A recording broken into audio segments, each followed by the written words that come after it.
Hello! Hello Claudia, hello à vous. Hello Cécile, hello tout le monde. Alors en petite balade autour du lac, on voulait vous faire ce bizen presque live pour vous parler, qui vous touche si vous êtes coach et que vous êtes thérapeute ou vous êtes dans l'accompagnement et que vous voulez vivre de votre activité et développer sereinement les choses.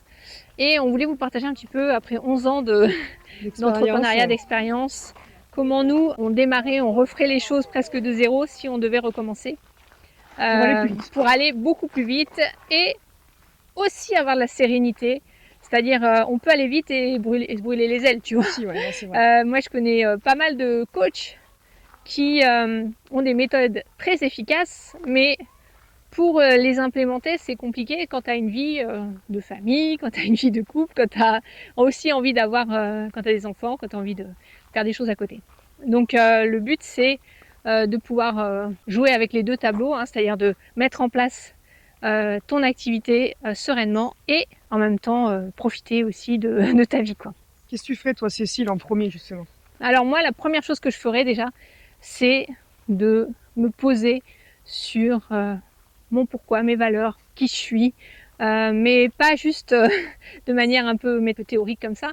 C'est pour pouvoir le retraduire dans mon positionnement, mes offres, ce que je vais créer derrière en fait. Donc je vais pas tout de suite, tu vois, me mettre à créer une offre. Je vais d'abord faire ce travail une forme d'introspection, mais au-delà de ça, c'est vraiment se poser les bonnes questions et aller ressortir, extraire ce qui est le plus important pour...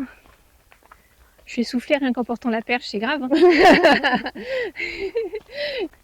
Donc oui, pour extraire en fait ce qui est le plus important dans qui tu es, pour pouvoir le retranscrire, pour que ta communication, tes offres, ce que tu proposes soit vraiment l'extension de toi. Tu vois, que ce soit pas juste un truc lambda que tu proposes et qui soit une espèce de forme d'incohérence. Souvent, il y a un manque de congruence, tu vois. Ouais, mais c'est vrai que c'est aussi la première chose que je ferais, parce que c'est quelque chose que j'ai appris grâce à toi. Moi, l'erreur que j'ai faite, c'est d'abord penser aux outils. Ouais. Quels sont les outils? C'est l'erreur qu'on fait beaucoup. Hein. Mm. Quels sont les outils dont j'ai besoin pour mettre en place mon entreprise? Et on pense souvent outils avant de penser stratégie marketing. Et toi, dans la stratégie marketing que tu mets en place, justement, le premier travail, c'est ce travail sur ses valeurs, sur son pourquoi. Et moi, j'aurais aimé te connaître et connaître ta méthode 10 ans avant, parce que ça m'a fait un électrochoc de savoir. Je change de bras. Je change de bras. De savoir ça. Pourquoi? Parce qu'en fait, en travaillant vraiment en profondeur sur nos valeurs, sur nos pourquoi, etc., derrière, tu parlais de communication, ça veut dire qu'en fait, derrière, communiquer va être beaucoup plus simple. Mm.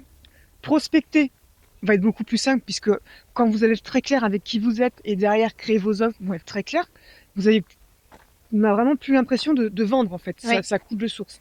Et ça, c'est vrai que c'est un point, pour moi... En fait, t'as pas vraiment l'impression, enfin, t'as pas vraiment besoin de prospecter en vrai. Non, tu prospectes Parce que la plus. prospection, c'est vraiment aller Oui, taper aux portes, téléphoner. téléphoner, aller faire du porte-à-porte, aller C'est chez ça. les gens, etc. Parce que tu deviens plus mémorable en faisant ça. T'as quand même besoin de faire des actions de communication, hein, mais c'est une prospection Mais fluide, quoi. voilà, c'est plus fluide. Et c'est vrai que ce point-là, malheureusement, on est trop nombreux à, hop, je monte mon entreprise, quels sont les outils, j'ai besoin d'un cabinet, j'ai besoin de ceci, j'ai besoin d'un... Ouais. Voilà. Et on oublie, en fait, on s'oublie. Mm. Et derrière, ça a des répercussions où... voilà, on fait pas le chiffre d'affaires qu'il faut, on se perd, On s'éparpille en fait. on s'éparpille, On fait trop de choses différentes. ouais, on veut trop faire. Je vois tellement, tu sais, souvent ce qui est compliqué quand on démarre, tu vois, c'est que on sait pas exactement, on n'a pas la vision de exactement là où on va et quel est le chemin pour y arriver. Et en fait, quand tu commences par ça, déjà, ça crée de la clarté sur ce que tu vas offrir. Et c'est énorme parce que l'offre que tu vas créer et la façon dont tu vas en parler, c'est le centre de tout le reste. C'est-à-dire toutes les actions que tu peux faire autour pour aller chercher des clients ou attirer à toi des clients, pour communiquer sur les réseaux, pour envoyer des emails, pour même pour vendre, tu vois, derrière, pour transformer au téléphone ou autre quand tu vends un accompagnement, ou pour juste proposer ce que tu fais, bah ça va décliner de ça.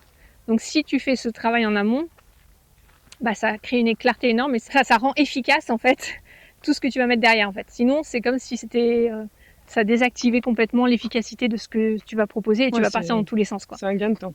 C'est un gain de temps. Donc c'est vraiment d'avoir la clarté sur le chemin et ça commence effectivement par avoir la clarté sur soi et qu'est-ce que on vraiment en profondeur, qu'est-ce qu'on va offrir à qui etc. Après, et pourquoi c'est important pour nous surtout. Moi ce que je mettrais aussi en place et chose que j'ai pas faite et que je vois la différence aujourd'hui, c'est de pas rester seul. D'ailleurs c'est en lien avec une autre vidéo qu'on a faite. Et moi je suis trop longtemps restée derrière mon ordinateur à penser déjà que je pourrais tout faire toute seule, à penser que les autres personnes pour moi c'est des concurrents et en fait on s'essouffle. Et je pense que si vous êtes à votre compte ou si vous vous lancez, la deuxième chose que je mettrai en place, c'est aller sortir de chez moi, aller dans des réseaux. Il y a plein de réseaux d'entrepreneurs qui existent.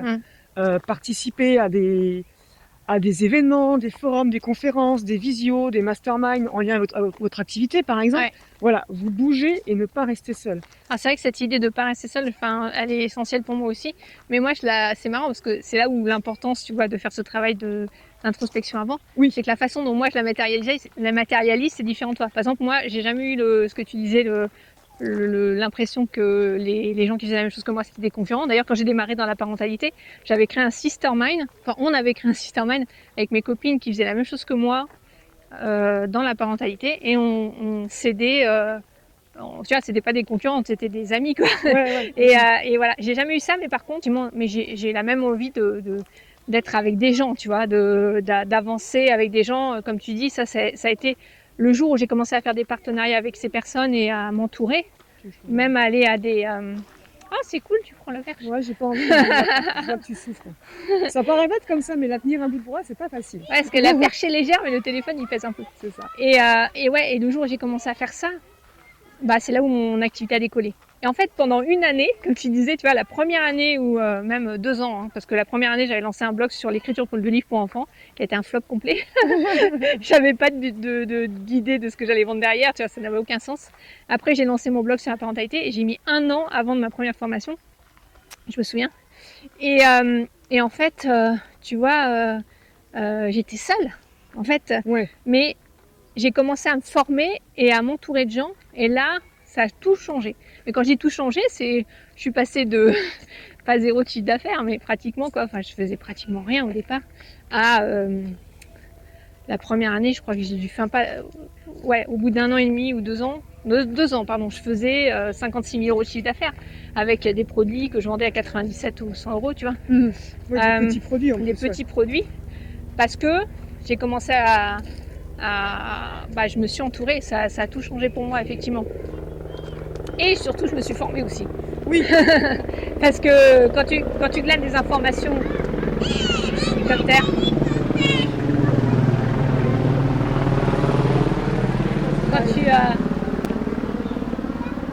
Quand tu glanes des informations gratuites sur, tu vois, pour avancer, au bout d'un moment, ça a ses limites, quoi. Oui. Parce que tu sais pas, sur le moment tu vas savoir faire un truc, mais il faut que ça s'intègre dans un contexte et dans une feuille de route, quoi. Si t'as pas la feuille de route, et la feuille de route, c'est quand tu te fais accompagner, honnêtement, c'est là où tu l'as, quoi. C'est, voilà, t'as les étapes de quoi faire, quoi mettre en place, à quel moment, tu vois. Et ça crée une espèce de raccourci. Tu me dis quand t'en as marre de porter la perche. Je changerai de main. Et voilà, ça c'est la deuxième chose, effectivement, l'entourage. L'entourage, c'est hyper important. Il y a une chose aussi dans le côté entourage, ça peut, nous c'est ce qui nous est arrivé, c'est des fois en fait on se met à son compte, on est entrepreneur, et dans notre entourage perso, on n'a personne qui est entrepreneur. Ah oui. Beaucoup ça arrive, et ça arrive à beaucoup de personnes, ça arrive souvent que c'est que des salariés. Oui. Et du coup on n'a pas les mêmes problématiques, les mêmes besoins, et ça peut engendrer des conflits, etc., parce qu'on se comprend pas. Et c'est pour ça que le fait aussi d'aller dans des réseaux d'entrepreneurs, d'être dans une tribu, comme on a parlé dans une autre vidéo, c'est vraiment un plus parce qu'on se sent pas seul. Oui, on se sent pas seul, effectivement. Et ça, je pense que c'est un point hyper important. Moi, pareil, hein, j'ai démarré, j'avais mon conjoint qui était salarié, qui était cadre comme moi à l'époque, et je connaissais juste un couple d'entrepreneurs qui était donc une amie et son mari, et pour moi c'était des extraterrestres. Et voilà. C'était des personnes qui, tu vois, je voyais qu'ils réussissaient, ils faisaient plein de choses, ils étaient tout le temps en voyage, ils allaient à des concerts. Bon, en plus ils avaient pas d'enfants, donc du coup si tu veux, ils avaient une forme de liberté de mouvement beaucoup plus peut-être. Je crois que ça c'est une croyance limitante, hein, parce qu'on peut bouger avec les enfants, t'es la preuve. Oui, on peut bouger avec les enfants. Mais bon, bref, je ferme cette parenthèse. Mais en tout cas, je voyais qu'ils avaient une vie qui paraissait cool, tu vois. Mais pour moi, c'était une énigme. Tu vois, c'était et toutes les autres personnes autour de moi, c'est des salariés, des étudiants, des retraités. Voilà, il y avait rien d'autre, quoi. Et donc du coup, j'avais pas du tout le mindset entrepreneurial. Et le fait de commencer moi-même à être entrepreneur et de m'entourer, effectivement, ça a changé complètement les choses dans ma vision de la vie. Je me souviens quand j'ai quitté le salariat.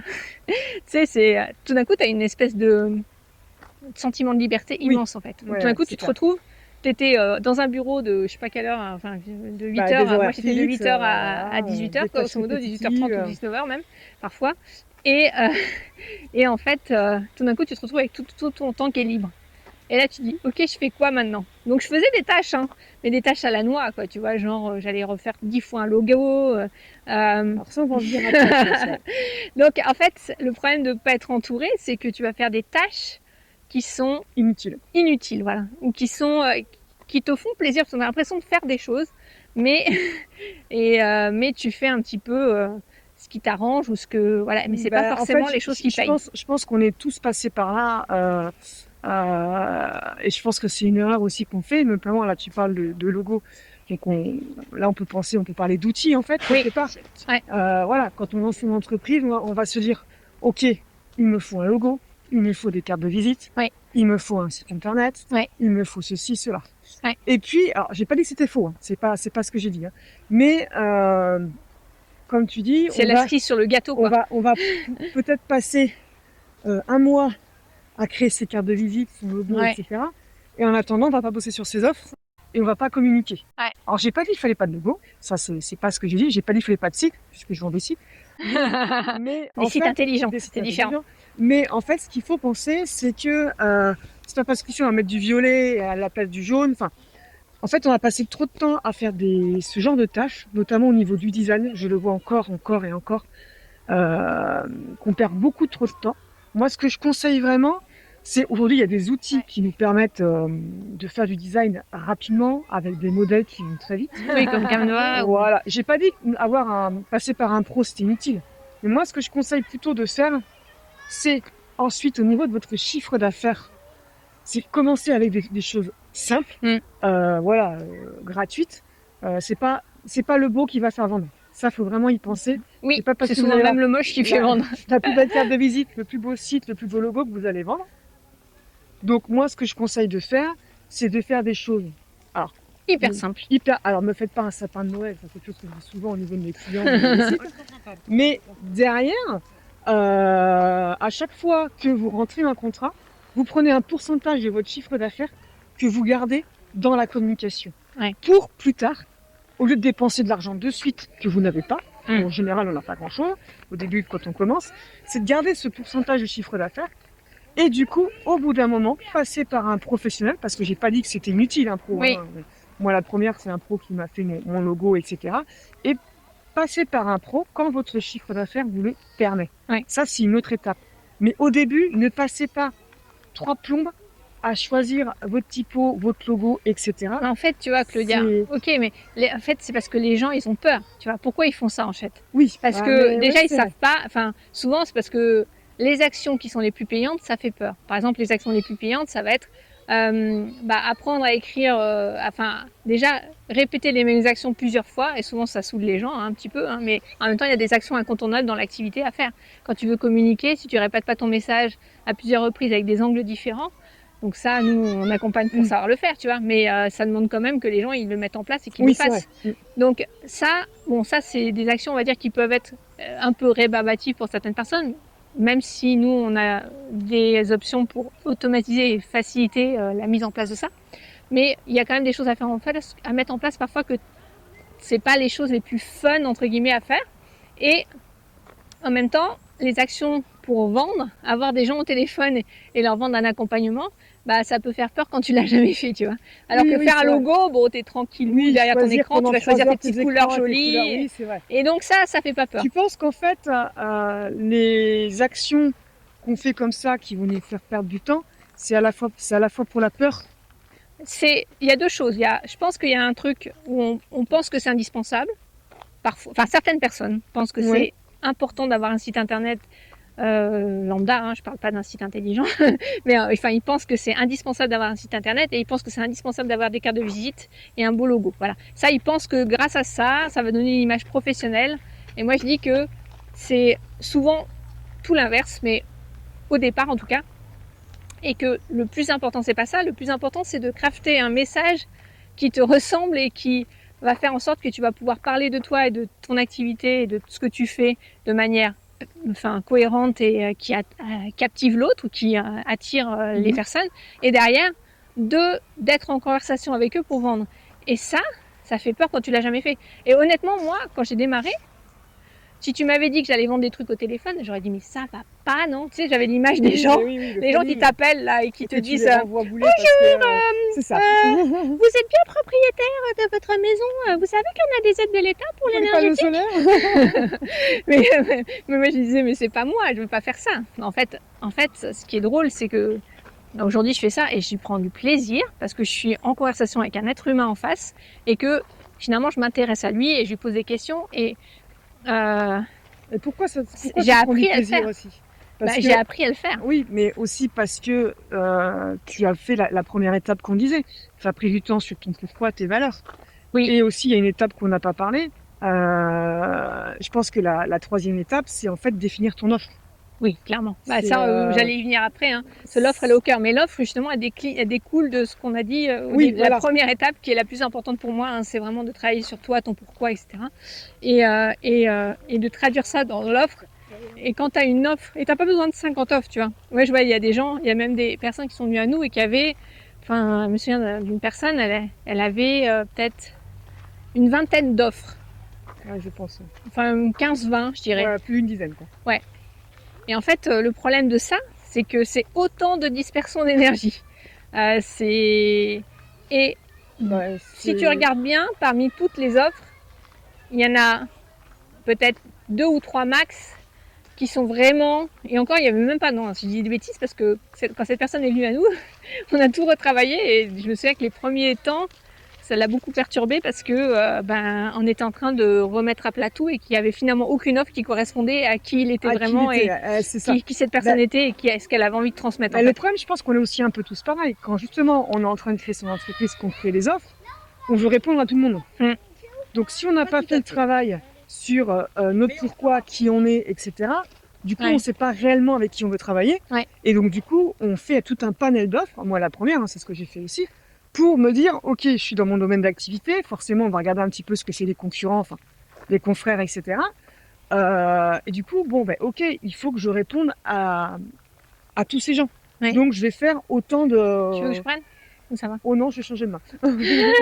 je vais répondre donc à toutes ces personnes, donc il me faut toutes ces offres pour répondre à tout le monde. Et c'est aussi pour ça qu'on se terre. Et je pense que là, la personne qu'on a eu en accompagnement, elle avait énormément d'offres parce qu'elle voulait répondre à tout le monde.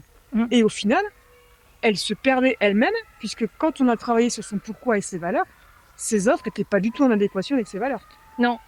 Et du coup, c'était... oui, t'imagines, c'est quand même difficile quand tu as créé déjà plein de choses et que tu te rends compte par toi-même, c'était même pas qu'on te dit parce qu'on y a rien dit. Oui, on y a rien dit. Tu te rends compte par toi-même que au final tu as fait tout ce travail. Alors tu l'as pas fait pour rien honnêtement, mais en tout cas la sensation de la personne c'était ça. J'ai travaillé tout ce temps pour mettre en place tout ça et en fait c'est il n'y a pas l'offre qui correspond exactement. Donc effectivement ce travail de fond sur soi, ça va permettre de créer une offre. Enfin moi je dis une offre déjà. Si tu as une offre déjà, pas 50, une offre claire qui corresponde à un vrai problème ou un vrai désir de transformation de la personne que tu as en face, et derrière que tu puisses proposer cette offre et en parler avec une clarté limpide. C'est-à-dire que on doit savoir ce que tu fais, pour qui c'est, et qu'est-ce que ça va apporter, qu'est-ce que ça va apporter comme transformation pour la personne en fait. Ça c'est l'essentiel. Mais cette offre, elle doit correspondre à qui tu es.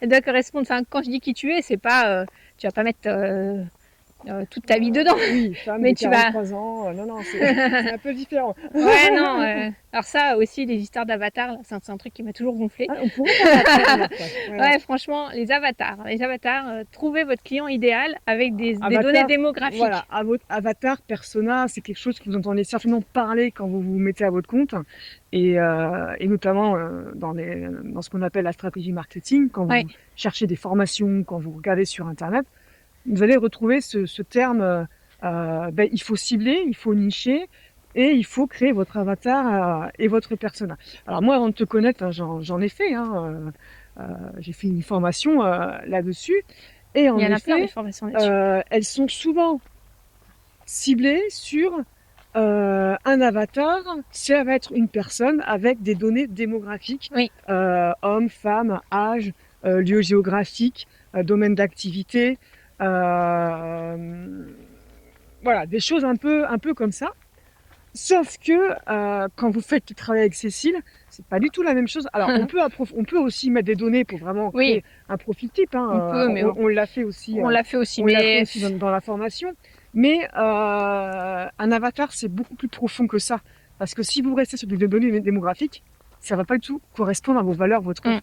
Alors, je vais te laisser parler parce que c'est toi la spécialiste. Non, mais en fait, quand on démarre, le truc, c'est que on nous dit, on n'a pas encore de clients ou pas beaucoup, et on nous dit de cibler un type de client qu'on va accompagner, alors que nous, on se dit, bah non, mais moi, je suis capable d'accompagner plein de monde, en fait. Donc déjà, il y a cette complication, entre guillemets, de trouver la bonne niche, entre guillemets. Et on nous dit que si on niche pas assez, on n'est pas visible, donc ça, peut-être, vous l'avez déjà entendu, et nous, on le répète aussi, hein. Mais comment on fait pour cibler cette personne? Bah, au départ, quand tu démarres dans une activité et que tu n'as pas encore beaucoup de clients, bah, tu vas, avoir tendance à prendre tout ce qui vient, entre guillemets. Et ça va te faire une notion d'apprentissage. Mais tu fais pas ça longtemps, d'accord? Tu fais ça au tout début. Et après, tu vas affiner ça. Ça t'empêche pas, par ailleurs, de travailler sur une forme de trouver ton client idéal, mais complètement différente de l'avatar. C'est-à-dire plutôt que d'être sur Janine qui a 2 enfants et demi et qui est cadre dans une entreprise et qui a des problèmes d'insomnie. Tu veux que je prenne? Ouais, je veux bien, j'ai mal au bras. Tu tombes pas dans les... Ouais, je tombe pas dans le ravin. Façon de parler. Et justement, par rapport à l'avatar persona que tu as défini au début, je crois que tu l'appelais Janine, non? Oui. J'ai rien contre Janine. Hein. C'est justement, au lieu de la définir comme l'âge, tu avais dit 2 enfants, je crois, je sais plus quoi. Et demi. Quelle est la moyenne. Du coup, comment tu définirais cet avatar avec ta méthode à toi? Bah, en fait, on va se pencher sur des... il y a plusieurs choses en fait. La première, c'est quelles sont les problématiques de la personne que tu vas pouvoir transformer le plus rapidement possible, sur lesquelles tu vas pouvoir l'aider le plus rapidement possible, dans le sens où ça va te demander toi moins d'efforts, peut-être la personne aussi ça va lui demander moins d'efforts, ça va être plus facile pour toi d'arriver au résultat entre guillemets plus vite avec moins d'efforts voilà, un gain d'énergie peut-être, etc. Donc ça c'est la première chose, ça c'est un premier paramètre qui est important, parce que plus tu arrives à aider la personne à transformer les choses rapidement et à enlever une douleur qui soit vraiment présente pour elle ou une problématique qui soit vraiment présente, bah plus la personne va être désireuse d'avoir ça, d'accord? Donc ça va être plus facile aussi à vendre. Et en plus ça va te satisfaire parce que tu vas voir que tu arrives à apporter cette transformation qui est voulue. La deuxième chose, c'est pour définir cette personne, c'est le partage des valeurs. Il y a des gens, on en a parlé dans une autre vidéo, c'est pour ça que ton positionnement et qui tu as envie d'accompagner, c'est super important, parce que il y a des gens avec qui ça va être plus facile, parce que peut-être que c'est des gens qui ont vécu le même parcours que toi avant. C'était peut-être toi, souvent on commence par là d'ailleurs, c'était toi avant cette personne. Oui, alors pas toujours, hein, parce qu'il y a des experts entre guillemets qui n'ont pas vécu les problématiques de leurs clients, mais il y en a quand même beaucoup qui ont vécu aussi ce qu'ont déjà vécu comme problématique leurs clients. Donc si toi, tu as déjà transformé ce que la personne a transformé, pardon, eh bien, tu vas pouvoir l'accompagner sur ce sujet plus facilement aussi. Donc voilà, il y a un angle d'approche par les problèmes et aussi par les valeurs communes, c'est-à-dire que vous avez peut-être vécu des choses similaires et vous avez peut-être des valeurs en commun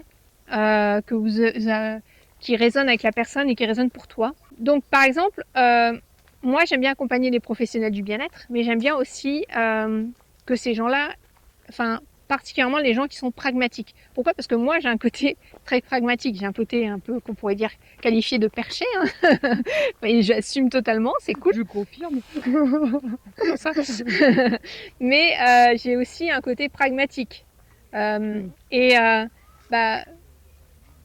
bien accompagner des personnes qui ont ce côté à la fois par exemple intuitif et un côté plus pragmatique où ils vont pouvoir passer à l'action, avoir du bon sens, avoir ce côté-là. Et tu vois, ça, c'est des choses que tu peux aller identifier, des traits de caractère en fait, des valeurs, des choses que tu peux aller identifier pour aller un cran plus loin que l'avatar. C'est des choses que tu peux aller identifier chez la personne qui sont des choses que tu retrouves même sur des populations très différentes. Il n'y a pas très longtemps, on a fait ce travail avec une cliente d'ailleurs, et elle est psycho-énergéticienne. Et en fait, elle a remarqué que, un trait commun à ses patients, même si elle a des jeunes filles de 20 ans et des hommes de 40, tu vois, mais un trait commun, c'est qu'ils vont être tendance à être un peu, à se laisser un peu marcher sur les pieds, tu vois, à pas s'affirmer, ils ont ce côté un peu où ils se soumettent un petit peu à l'autre. D'accord. Et ça, derrière, ça permet quoi ? Quand t'as trouvé ça, et elle aime bien accompagner là-dessus. Et d'ailleurs, ça résonne avec son histoire. Dans son passé, elle était un petit peu comme ça, tu vois. Et elle a transformé ça chez elle. Et aujourd'hui, comme par hasard, j'allais dire, c'est un truc qu'elle arrive bien à faire parce qu'elle l'a vécu certainement et qu'elle a trouvé des outils, tu vois. Elle est thérapeute, elle est capable d'accompagner sur plein de sujets, tu vois. Mais ce sujet-là de je prends ma place, j'arrive à m'affirmer, et même dans ma relation à l'autre, dans ma relation de couple, elle est particulièrement amène d'amener les gens au résultat plus vite, et elle adore bosser avec ce genre de personnes et leur trait commun, c'est d'avoir ce côté où ils ont beaucoup de générosité, mais ils ont du mal à trouver une relation stable ou autre parce que ils ont rien rencontré, par exemple l'amour, mais c'est pas une coach de couple, tu vois, c'est plus le côté où ils ont s'affirmer, quoi. Le côté s'affirmer, c'est plus de l'amour de soi qu'autre chose, le problème, tu vois, de base.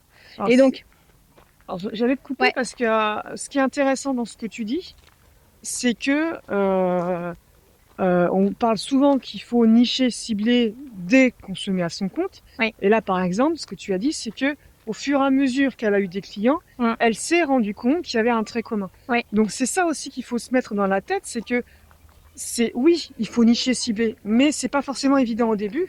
Oui. Et c'est à force d'avoir des clients que vous allez réussir à trouver votre niche. Moi, par exemple, si je travaille avec Cécile et si je travaille notamment avec les pros du bien-être, les coachs, les thérapeutes, c'est parce que petit à petit, j'ai eu de plus en plus de clients qui sont venus à moi dans ce domaine d'activité alors que je n'ai pas cherché à nicher. Et c'est aussi parce que je me suis rendu compte que j'appréciais vraiment travailler avec eux. Alors, ce que Claudia vous dit pas, je fais une petite parenthèse, je ne vous dis pas, mais ce que Claudia vous dit pas, c'est qu'elle a vraiment un talent pour manifester les choses et un côté très intuitif qu'elle exprime pas du tout. Oui, je sais. Enfin, tu le sais. Attends. Je suis sûre que tu le sais. Mais, mais tu ne l'exprimes pas, tu ne te l'avoues pas à toi-même. Oui, bon, c'est un autre sujet. Je suis en train de faire une séance de psychothérapie en direct. Oui, le côté intuitif. Et donc c'est pour ça que tu aimes bien travailler avec ce genre de personnes, parce que tu as quand même ce côté-là, même si honnêtement, pour l'instant en tout cas, ça viendra les amis, ça viendra. Elle n'en parle pas et elle ne s'autorise pas.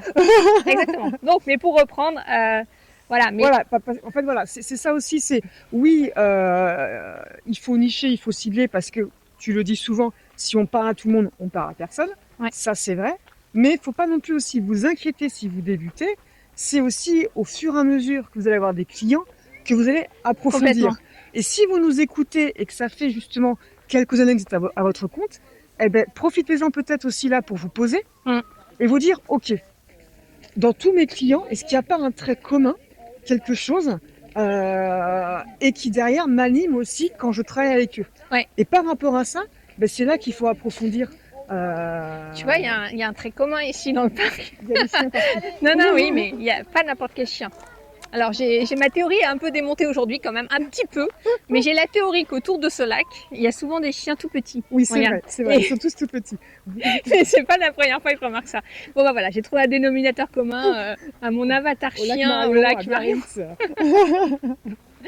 Mais ça part là. Bon, on va recadrer, je recadre. Et donc c'est hyper important de vous dire, ok, ça fait plusieurs années que je suis à mon compte, j'ai envie de développer plus, j'ai envie de me poser, de faire un point. Ben, faites un point sur vos clients. Essayez de trouver ce dénominateur commun pour derrière réussir justement à travailler sur vos offres. Ouais. Et là c'est cool parce que ça fait sauter complètement le côté âge, machin, truc, parce que du coup tu peux t'adresser à plus de personnes qui ont, tu vois, qui sont dans des âges différents et qui ont, en fait, tu peux avoir des valeurs communes et des choses qui résonnent dans des tranches d'âge différentes. Tu vois, t'es pas obligé d'avoir le même, même dans un genre différent. Enfin. Je suis d'accord avec toi parce qu'en fait, souvent, donc, quand on parle d'avatar, de persona, ça bloque certaines personnes qui essaient de trouver leur avatar, parce que à chaque fois on vous dit trouver voilà, homme, femme. L'âge, etc. Et du coup, ça bloque les personnes. C'est pour ça, ne vous bloquez pas sur le côté démographique. Ça, c'est hyper important. Bon, mais là, on a fait tout un speech sur l'avatar, mais voilà, ça, c'est super important. Mais derrière, ça va vous aider à affiner votre offre et tout ce que vous allez créer, quoi. Mais c'est vrai qu'on dit toujours qu'il faut partir du client idéal, mais voilà, on vous a donné des pistes là vraiment concrètes pour que vous puissiez le définir de manière autre que les trucs standards, quoi. Donc si on récapitule, quand vous lancez votre activité ou si vous relancez votre activité, première chose... Tiens, on va se mettre là pour faire le récap. Ouais, au bord de l'eau. Ce sera plus sympa. Je suis pas sûre que ce soit le plus joli spot, mais... Non, c'est pas le plus joli, mais c'est pas grave. Pas grave. Attends, j'arrive. Donc oui, je disais, donc par rapport à la vidéo qu'on vous a faite, si vous lancez ou si vous relancez votre activité, pensez d'abord stratégie avant outil. Ça, c'est hyper important. Et la première, c'est quoi, Cécile? De parler d'apprendre travailler sur vous, sur vos valeurs, votre parler pourquoi. De soi. La deuxième, moi, ce que je trouve importante, c'est pas rester seul et vraiment aller dans des réseaux, constituer votre tribu, etc. Et ça, il y a plein de choses pour le faire, hein, que ce soit en ligne ou que ce soit dans des réseaux physiques. C'est hyper important. Il faut que je filme le petit chien quand même. Je sais pas s'ils m'en voudront pas. Il n'a pas marqué son nom dessus. Voilà, ça c'est le type de chien, le type d'avatar qu'il y a sur le lac Marion. Tu as l'âge, le géographique, le sexe. Et oui, ensuite travailler sur vos offres. Ça, c'est hyper important. Et en fait, tout ça avant de penser outils. Et d'ailleurs, on pourrait faire une prochaine vidéo sur les outils. Parce qu'une fois que vous avez fait ça, c'est bien. Mais si vous communiquez pas... C'est communiquer et systématiser sa communication d'une manière intelligente pour pas s'éparpiller et perdre du temps. Enfin, alors là, pour le coup, l'idée c'est d'éviter d'être de faire des choses chronophages et d'être efficace dans ce qu'on partage. Et pour être efficace, ça demande de mettre en place un système avec certains outils effectivement pour pouvoir communiquer de la meilleure façon avec les personnes qui vont arriver vers vous et les transformer finalement en clients. Voilà, vous constituez une audience en fait. Donc oui, ça fera l'objet d'un prochain Business Live parce qu'on est en train de dépasser les horaires. En tout cas, on était ravis de vous faire cette petite vidéo autour du lac. Autour du lac, en marchant avec vous. Et vous voyez, on peut joindre l'utile et l'agréable dans son travail, c'est ce qu'on vous souhaite. Et on vous dit à très très vite. Ciao! Pour la prochaine!